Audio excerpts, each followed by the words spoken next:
और मैं आपको बता दूं, सीपैक इज डेड। वैभव, मैं बता रहा हूं, हमने सोचा नहीं था कि हम इस मामले पर डिस्कस करेंगे, लेकिन क्योंकि रेलेवेंट है इसलिए बोल रहा हूं, सीपैक इज डेड। सीपैक मर चुका है। अब चाइना बहुत ज्यादा अगर पैसे फेंक दे और उसको दोबारा जिंदा कर दे तो कर दे, मुझे नहीं लगता कि सीपैक अब जिंदा हो पाएगा। आखिरी सांसें ले रहा है या खत्म भी हो चुका है सीपैक। झूठ भी बोलते हैं ना पाकिस्तानी बहुत कि सब चल रहा है और दूध और शहद की नदियां। भाई, अगर सीपैक इतना कामयाब है और दूध और शहद की नदियां, तो तुम $1 अरब के लिए भीख क्यों मांग रहे हो सबसे? भाई हमें यह बताओ ना। सीपैक तो वो था कि लोग फिर पाकिस्तानी पासपोर्ट ढूंढते, पाकिस्तानी शहरियत लेने के लिए आते। $1 मिलियन में तुम अपनी शहरियत बेच रहे हो। $1 मिलियन कितना होता है? 7.5 करोड़ हिंदुस्तानी, या 15 करोड़, 16-17 करोड़ पाकिस्तानी। 17 करोड़ पीकेआर में आप अपनी शहरियत बेच रहे हैं। और फिर आप ये चाहते हैं कि दुनिया ये बिलीव करे, दुनिया ये माने, दुनिया इस पे यकीन करे कि सीपैक बढ़िया चल रहा है और सब कुछ दनादम मस्त कलंदर हो रहा है सीपैक में। हो रहा है तो तुम $1 अरब के लिए भीख क्यों मांग रहे हो दुनिया से? आईएमएफ के सामने, आईएमएफ के तलवे क्यों चाट रहे हो भाई? Why are you begging in front of IMF? CPEC तो भाई शहद और दूध की नदियां बहाएगा। सीपैक चाइनीज, ये सब पहले हिंदुस्तान की साजिश है, हिंदुओं की साजिश है, यहूदियों की साजिश। ये साजिश वाजिश का चूरन खिला के अपने लोगों को, पढ़ाई लिखा वैसे कम है पाकिस्तानी, तो उन्होंने लोगों को, जाहिल लोग, उन्होंने चूरन खिला दिया।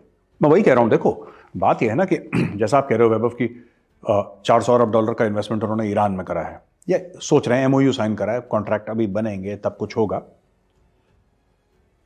अगर इतना कामयाब होता सीपैक, तो चाइनीज वहां पे 400 अरब क्यों डालते? चाइनीज तो $1 नहीं डालता कहीं पे जहां पे उसको $2 का फायदा ना हो। क्यों डाला उसने? उसको पता है पाकिस्तानी फौज ने और पाकिस्तानी सरकार ने 3 चीजें करी हैं जिसकी वजह से सीपैक, ये बोल दें यहूदियों की साजिश है, जो झूठ बोल दें अपने लोगों को, लोग वैसे पढ़े लिखे कम है वहां पे, तो कुछ भी उनको चूरन बेचो खा लेते हैं वो साजिश के नाम पे। सच्ची बात यह, पहली चीज, पाकिस्तान में नाअहली है और नालायकी है। उनको हजम नहीं होगा, उनको घी हजम नहीं होता पाकिस्तानियों को। They are unable to execute. उन्होंने करा ही नहीं, उन्होंने करा ही नहीं है, पहली चीज। दूसरी चीज, रिटर्न ऑन इन्वेस्टमेंट नहीं है पाकिस्तान में। आप पैसे डाल रहे हैं, आपको रिटर्न चाहिए, आपको नहीं मिलेगा। और तीसरी चीज, मेन थिंग, सिक्योरिटी इश्यूज हैं। यार देखो, चाइनीज को भी पता है, चाइनीज को भी पता। आप ये कह सकते हैं हिंदुस्तान की साजिश है, रा ने ये करा था, रा ने बम फोड़ा, चाइनीज को नहीं पता। चाइनीज की दुनिया भर की सैटेलाइट्स हैं, चाइनीज का इंटेलिजेंस हर जगह फैला हुआ है, उनकी एजेंसीज हैं आईएसआई से 1000 गुना ज्यादा अच्छी और इफेक्टिव, और दुनिया भर में फैली हुई, और दुनिया भर का बजट।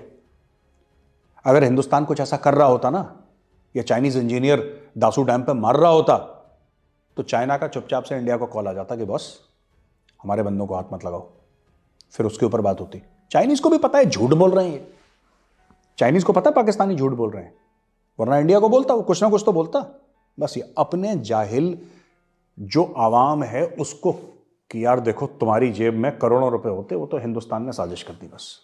और साजिश ऐसा चूरन है पाकिस्तान में, फटफट बिकता है, वो बिक रहा है भाई। Fact of the matter is simple, ना रिटर्न ऑन इन्वेस्टमेंट है, ना सीपैक का कोई फ्यूचर है, क्योंकि they are inefficient and corrupt. Pakistanis inefficient, एक तो लालची है वो अलग बात, वो नालायक भी हैं, काम आता ही नहीं है। दे आर, उनका कूड़ा उठाने का, जो रबिश उठाने का जो कॉन्ट्रैक्ट है, वो तो उन्होंने टर्किश कंपनी को। जो इंसान अपने शहरों का कूड़ा ना उठा सके वो क्या सीपैक करेगा, राइट? और आखिरी चीज, टेररिज्म इतनी ज्यादा है, ये सब सांप किसने पालने हैं? और कब तक हिंदुस्तान को, इजराइल को, अमेरिका को दोष दोगे? Fact of the matter is कि तहरीक तालिबान पाकिस्तान पाकिस्तानी है ना, उनका नाम में पाकिस्तान लिखा है। तहरीक तालिबान इंडिया तो नहीं है, वो पाकिस्तानी है, पाकिस्तानी है। तुम्हारे शहरी तुम्हें मार रहे हैं, ब्लेम करते रहो, उंगली उठाते रहो, भारत ने ये करा, हिंदुओं ने ये करा, यहूदियों ने करा, बोलते रहो। China is not fooled, Chinese people are businessman Vaibhav, उनको पता लग गया झूठ बोल रहे हैं, उनको पता लग गया झूठ बोल रहे हैं, उन्होंने टाइट कर दिया इनको।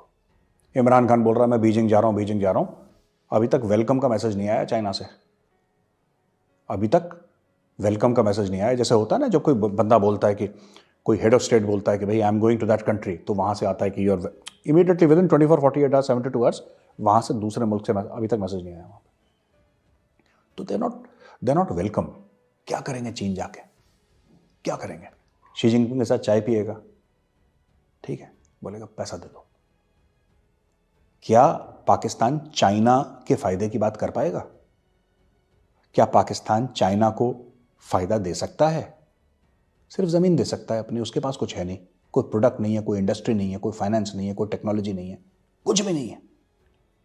पाकिस्तान सिर्फ ये कहेगा कि जी साड़ी जमीन है, ले लो, दैट्स इट। ये ज़मीन है ले लो, ये सीपैक की ज़मीन है ये ले लो, ये एयरपोर्ट ले लो, ये ले लो, कुछ पैसे दे दो, दैट्स इट। वो ज़मीन बेच के पैसे लेने वाला मामला है, that's it. Pakistan it's a dead horse and the world has lost all hope. आखिरी चीज़ एक बताना चाहूँगा मैं, उसके बाद we can go to another this thing. Pakistan ने बहुत पैसा कमाया है ये बोल के कि हम लोग न्यूक्लियर पावर हैं और कश्मीर के चलते वॉर हो सकता है, कश्मीर के चलते न्यूक्लियर जंग हो सकती है, एटमी जंग हो सकती है। ये पाकिस्तान ने ये भी चूरन बहुत लोगों को बेचा है भाई, बहुत लोगों को बेचा है। अब लोगों ने बोला यार जंग होती हो, हमारे पास मत आओ, तुम लोग जंग की धमकी देके भीख मांगते रहते हो। ये एक्सटॉर्शन रैकेट है पाकिस्तान का। ये पाकिस्तानी कौम को तो मैं गलत नहीं बोलूंगा, पर पाकिस्तानी फौज का, पाकिस्तानी सरकार का बार बार पे ना ये बिरला मंदिर की घंटियां नहीं बजेंगी, घंटियां तो बोलने में, बिरला मंदिर की घंटियां नहीं बजेंगी, पाव पाव, ये सब टैक्टिक्स हैं पाकिस्तान की कि दुनिया को खौफजदा कर दो, दुनिया को डरा दो, दुनिया को ये बोल दो कि यार कश्मीर के मामले में कुछ ना कुछ करो तुम, वरना भारत और पाकिस्तान के बीच में जंग होगी, और क्योंकि दोनों एटॉमिक पावर हैं तो हो सकता है एटॉमिक जंग हो जाए। अब दुनिया ने they have called that bluff. India ने तो पहले ही बोल दिया कि मेरे को फर्क नहीं पड़ता। अब दुनिया ने भी बोल दिया यार तुम्हें बकवास करनी है, तुम लोग बकवास करते हो, तुम लोग बकवास करो, तुम्हारी बात को कोई सीरियसली नहीं लेता है। तो पूरे पाकिस्तान को उन्होंने अलग कर दिया। That is the truth of Pakistan. Mohit Yusuf कहता है कि मैं तालिबान के पास इसलिए नहीं जा पाया क्योंकि बर्फ गिर गई। मतलब सिर्फ अफगानिस्तान में बर्फ गिर रही है? बर्फ तो श्रीनगर में भी गिर रही है। फ्लाइट जा रही है कि नहीं जा रही? बिल्कुल फ्लाइट जा रही है, आप बुक करिए। दिन में 10 फ्लाइट जाती हैं, श्रीनगर 15 फ्लाइट जाती हैं, जाओ। रशिया में बर्फ गिर रही है, लंदन में बर्फ गिर रही है, दुनिया में बर्फ गिर रही है। Nobody wants to entertain them यार, nobody wants to entertain them. ये लोग देखो, आपने कभी देखा है तालिबान के किसी भी स्पोक्स पर्सन को ये बोलते हुए? स्पोक्स पर्सन क्यों बोला, स्पोक्स मैन बोलते हैं, वहाँ पे वुमेन का तो रोल ही नहीं है ना, तो न्यूट्रल क्यों हमें यूज़ करना? Let's be honest with Taliban at least.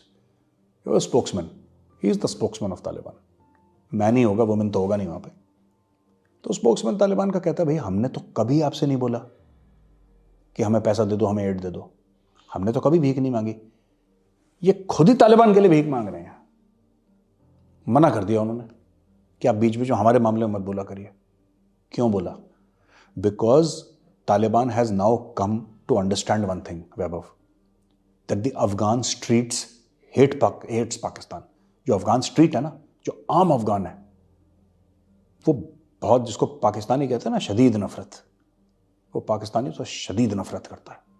और ये सच है। हमारे मुसलमान भाई, इस्लामिक उम्मा, ये जो भी चूरन बेचें, fact of the matter is जो अफगान है, चाहे वो ताजिक हो, चाहे वो पठान हो, चाहे वो बलोच हो, चाहे वो हज़ारा हो, वो किसी भी कम्युनिटी, किसी भी कास्ट का, किसी भी डिनोमिनेशन का हो, दे हेट पाकिस्तान। और अब ये पाकिस्तान को हेटरेड समझ में आ रहा है कि इतनी नफरत क्यों है। अब धीरे धीरे उनको समझ में आ रहा है, they are unable to understand, Afghans don't like them. अभी कब तक ये बोलेंगे कि भारत ने उनके कान भर रखे हैं? ये कोई ना कोई कभी अपने गिरेबान में झांक के नहीं देखते, और ये हमारे लिए अच्छा है। ये हमें ब्लेम करें, हमें दोष दें, हम पे इल्ज़ाम तराशी करें, ये हमारे लिए अच्छा है। क्योंकि जब तक पाकिस्तान अपने गिरेबान में नहीं झांकेगा और चीज़ें ठीक नहीं करेगा, पाकिस्तान प्रोग्रेस नहीं कर सकता।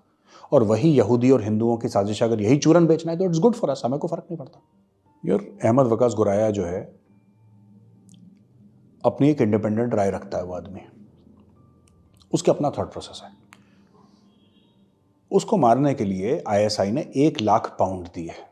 1,00,000 पाउंड कहाँ से आए मुझे नहीं पता, बेचा बेचा होगा इन्होंने कोई ज़मीन का टुकड़ा चाइनीज़ को। 1,00,000 पाउंड दिए अहमद वकास गुराया को मारने के लिए।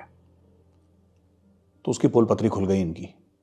और ये ब्रिटिश पुलिस ने यह बताया है कि पैसा पाकिस्तानियों के थ्रू आया है, दैट मच इज सर्टन। कौन चाहेगा उसको मारना? गुराया को कौन चाहेगा मारना? जाहिर सी बात है आईएसआई चाहेगा, इंटरेस्टेड पार्टी आईएसआई है इसमें। वैभव, एफएटीएफ की ग्रे लिस्ट में फंसा एक मुल्क,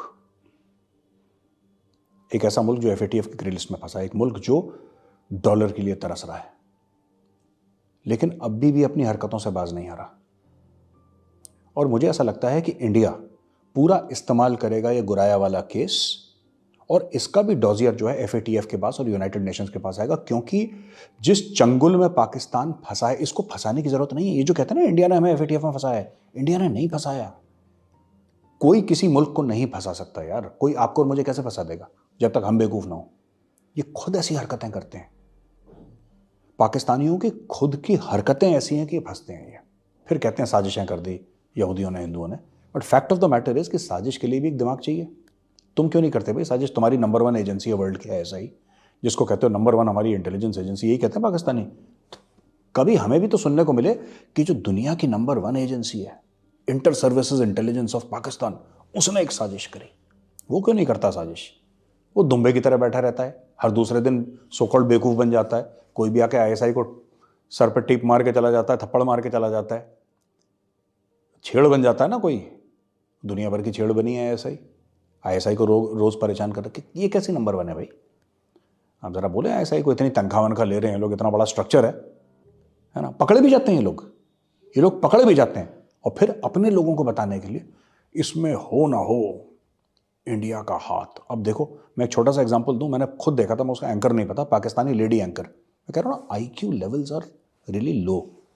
दे are not very smart people, they are cunning. ये चंट हैं, ये चालाक हैं, ये अकलमंद नहीं है। They are not intelligent intellectual people, they are very sharp and cunning. मैं पाकिस्तानी टीवी प्रोग्राम में देखता हूँ रोज़।